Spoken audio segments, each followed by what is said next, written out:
रोजा रोजा रायजोफ्रासो बेवहाय नुजाथिफैदों। रायजोफोरा जेंना दङ, ओंखायनो रायजोफ्रा नुजाफैदों जे दिनै इउजि ब्रह्म बिथाङा UPPL नि जानानै नमिनेशन फाइल खालामगोन आरो बेवहाय जों बयबो मदद होदों। दुलाराय बर' फरायसा आफाद, NDP प्रग्रेसिभ, NDP, पिपल जयेन्ट एक्शन कमिटि, गोबां आफादफ्रा बेवहाय मदद होदों। जोंनि हारिनिल' नङा, गुबुन गुबुन हारिनि आफादफ्रा बेवहाय मदद होदों आरो बिथांमोना गासैबो फैगासिनो दङ। रोजा रोजा सुबुङा दिनैनि जि नमिनेशन बेवहाय बाहागो लागोन आरो बेयो मोनसे ओरैबायदि मोनसे बिदिन्थि जे रायजो राजाफ्रा सोलायनाय लुबैदों।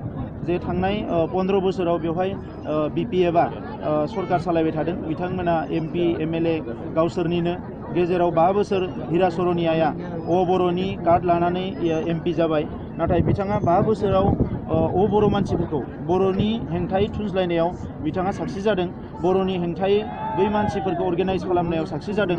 नाथाय सासे MP हिसाबै जे समष्टि जौगानायनि थाखाय बे समष्टियाव थानाय हारि हारिसाफोरनि दुखु सुखुनि खोथाफोरखौ लानानै बिथाङा जेबो खामानि मावनो हायाखै। बे ओनसोलनि सुबुंफोरनि जि गोसोनि हास्थायनाय बेखौ बिथाङा फुलफिल खालामनो हायाखै। दा बेनिखायनो गुबुन हारिनि गेजेरावबो गोबां जोंजों जगाजग जानाय बा बिथांमोना रागा जोंनाय खुद्रिनाय बेखौ नुनो मोन्दों बिसोरनि फारसे। दा बेनिखायनो नैबे बिसायख'थियाव उर्खाव ब्रह्म बिथाङा देरहानायनि मेक्सिमाम माबाया फैबाय दायो, सान्सआ फैबाय आरो रायजो राजाफोरनि ओंखारनायखौ नायोबा बिथांनि देरहानाया दिनैनि अक्ट'आव प्राय सिउर जाबाय। दा नंखायनो आङो खावलायगोन जे जोंहा बर'आ गोबाव समनि जेंना दङ। दुलाराय बर' फरायसा आफादनि सोमावसारनाय, NDPनि सोमावसारनाय, गोबां जेंना दङ जोंनि हारियाव दाबो। बेराफारसेथिं फरेस्ट डुवेलार्स एक्टआ दाबो इमप्लिमेन्ट जायाखै। बर'निनो सरकारमोन आरो आब' प्रमिलायाबो फरेस्ट मिनिस्टारमोन, लोगोसे WPT मिनिस्टारमोन। दाबो हा हुनि जेंनाया जोबाखिसै। BTCआव आयेन कानुन दाबो बानायनो हायाखै। सोलोंथाइनि जेंनाया जोबाखिसै। मास्टार थिसननांगौ, फरायसालिफ्रा थिग मथे सोलिनांगौ, बेफोर जेंनाफोरखौ दाबो सुस्रांनो हायाखिसै। बेराफारसेथिं दानि दैदेनगिरिफ्रा एसे उल्था खामानि मावनायखौसो नुदों। आलादा रायजोनि जेंनायाव बिथांमोना सानफ्रोमबो उल्था खोथाफोरखौ बुंगासिनो दङ। जेराव जोंहा 5,000 सुबुङा जिउ गारनो गोनां जाबाय, जोंहा गोबां सुबुङा जेल जानो गोनां जाबाय। बेबायदि समाव बयबो बर' जेंनानि सुस्रांजानायखौ बयबो लुबैदों। जोङो सोमावसारदों, जोङो सरकारजों रायलायदों, राजखान्थियाव डाइरेक्ट इनडाइरेक्टलि जोङो बाहागो लाबोदों। नाथाय दिनै साफ्रोमबो बर' फिसायानो लुबैदों जे बर' जेंनाया सुस्रांजानांगौ।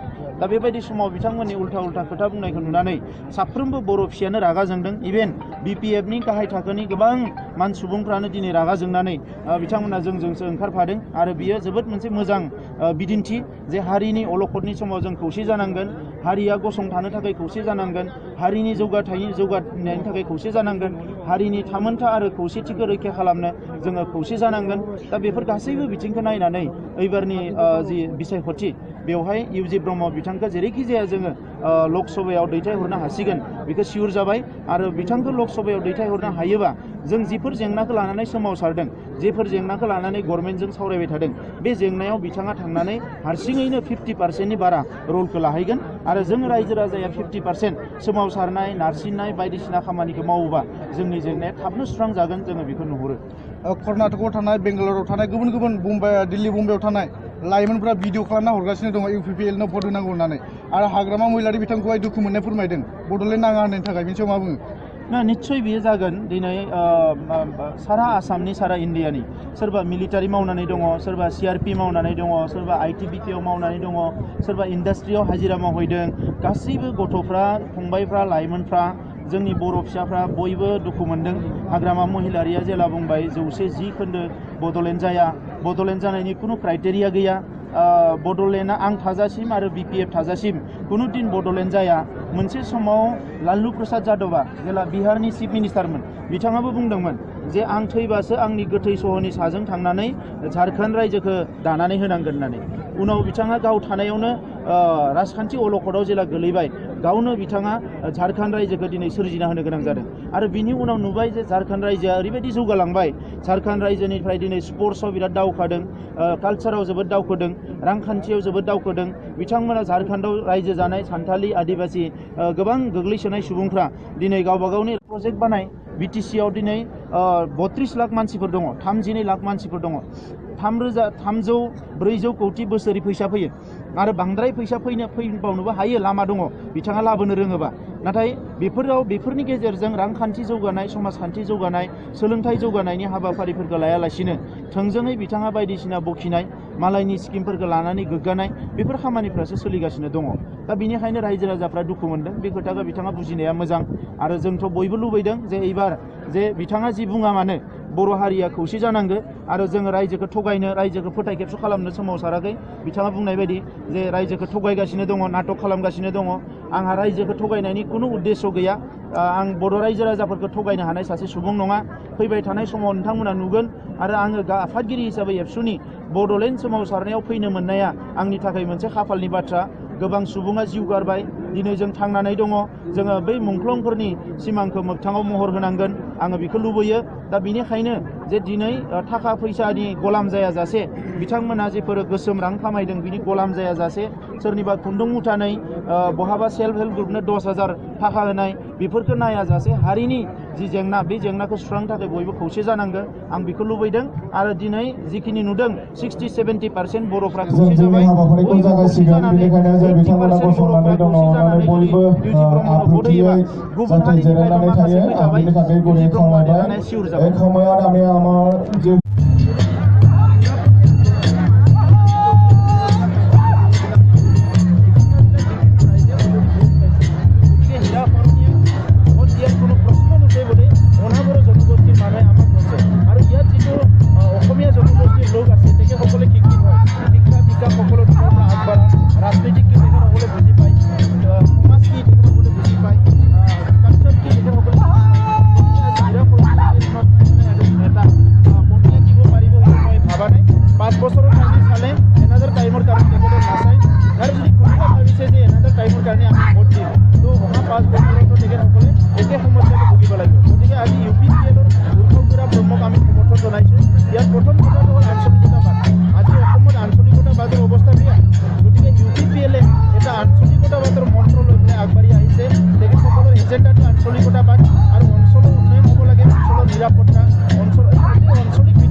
प्रदर्शन खालामनो आपनालखौ धन्यबाद जासि बयसिमबो आखाइ खबनानैहाय बिथांमोनखौ साबायखर बावनो थाखाय गुरै खावलायबाय बे समाव जोंनि हाबाफारिखौ जागायसिगोन आमा फार्स्ट नं क'क्राझार लोकसभा समष्टि जे पार्टी सम्मानीय স্যার ইউজি ব্রহ্ম যে মনোনয়ন পত্র দাখিল এই মনোনয়ন পত্র দাখিলৰ আগতে যে হুব কাৰ্যসূচী এই কাৰ্যসূচীখন চলাই যাব কাৰণে মই এই সময়ত আমাৰ ইউনাইটেড পিপলছ পাৰ্টি লিবাৰেলৰ সম্মানীয় সাধাৰণ সম্পাদক MCLA স্যার মাউটি ব্ৰহ্ম ডাঙৰীয়াক আজিৰ হুব যে কাৰ্যসূচী এই কাৰ্যসূচীখন চলাই যাব কাৰণে মই অনুৰোধ কৰিছো তেখেতে চিফ হিচাপে BPF গঠন কৰাৰ আগত BLTত থকা সময়তো সেই টকা পইচাৰ কথাটি চিন্তা কৰিছিল গতিকে তাৰ পৰা এতিয়ালৈকে আহি পেলাই যে তেখেতে অনলি টকাৰ কথাই দেখা পাই আছে আপোনালোকে দেখিছে নৰেন্দ্ৰ মোদী ডাঙৰীয়াৰ প্ৰায় 1000 কোটি টকা খুদিছিলে তেখেতে বেলেগতো বহুত ইস্যু আছে ইয়াত ইণ্ডাষ্ট্ৰি বনাব লাগে সেইটো দাবী কৰিব পাৰে তেখেতে ইয়াত ইউনিভাৰ্চিটি লাগে আমাৰ চেণ্ট্ৰেল ইউনিভাৰ্চিটি দাবী কৰিব পাৰে তেখেতে ইয়াত এইমছ লাগে আমাক হস্পিটেল সেইটো দাবী কৰিব সেইবিলাক একো দাবী কৰা নাই তেখেতে কৈছে ডাইৰেক্ট 1000 কোটি লাগিব তো এতিয়াও তেখেতে গোটেই টকা পইচাৰ খেলি আছে তেখেতে অনলি টকা বুজি পায় ওপৰৰ পৰাও টকা লাগে তলতো মানে টকাই দি কিনিব অনলি টকাই দি তেখেতে BTC ৰাইজক টকাই দি তেখেতে পৰিচালনা কৰিব বিচাৰিছে কিন্তু নহয় সমাজ এখন আগুৱাই যাবৰ কাৰণে সমাজ এখন উন্নয়ন হ'বৰ কাৰণে মনোনয়ন পত্ৰ দাখিলৰ ঠিক কৰিবৰ কাৰণে অকল পইচা কাৰ্যসূচীত উপস্থিত লগা কাম আছে গতিকে বিভিন্ন দল সংগঠনৰ নেতৃবৃন্দসকল সেইকাৰণে গোটেই অসমত প্ৰচাৰ হৈছে আমাক আৰু ইয়াতে উপস্থিত কোনোবা যদি পইচাৰ মাথা মাৰিছে বিভিন্ন ডিষ্ট্ৰিক্ট গতিকে আজি হাগ্ৰামা মানে পইচা মানে ব্লক কমিটি কাৰণে ৰাতি দিনে পুৱা আৰু চেণ্ট্ৰেল কমিটি খোৱা পানী খোৱা মুখ ধোৱা আমাৰ UPP দলৰ দেখা পায় সেইকাৰণে আমাকো তেখেতে কয় নেতৃবৃন্দসকল কৰিছে আৰু শ্ৰদ্ধেয় ৰাইজ আমাক পইচাৰ ইমান দৰকাৰ নাই মনোনয়ন পত্ৰ দাখিলৰ বাছে আগতে পৰায়ণ মানুহ আমাক নেতা কৰিব আমি কিছুমান হিংসা কাৰ্যসূচী হাতত লৈছো বৰ্জন কৰিব লাগে অহিংসা আমাৰ সন্মানীয় কেণ্ডিডেট সংগতি চবে মান সন্মান লৈ আমাৰ UPPLৰে এনেকুৱা কথা যদি ভাবে আজি সভাপতি ইউজি ব্ৰহ্ম ডাঙৰীয়া ইতিমধ্যে ৰাইজে ওলাই আহিছে বড়ো ৰাইজেটো স্বতঃস্ফূৰ্ত ওলাই ৱেলকাম চেৰেমনি ৰাইজে ওলাই আহিছে গতিকে তেখেতক আমাক আদৰিবলৈ টকা আমাক নালাগে প্ৰথমে আমি কাৰ্যসূচী লৈছো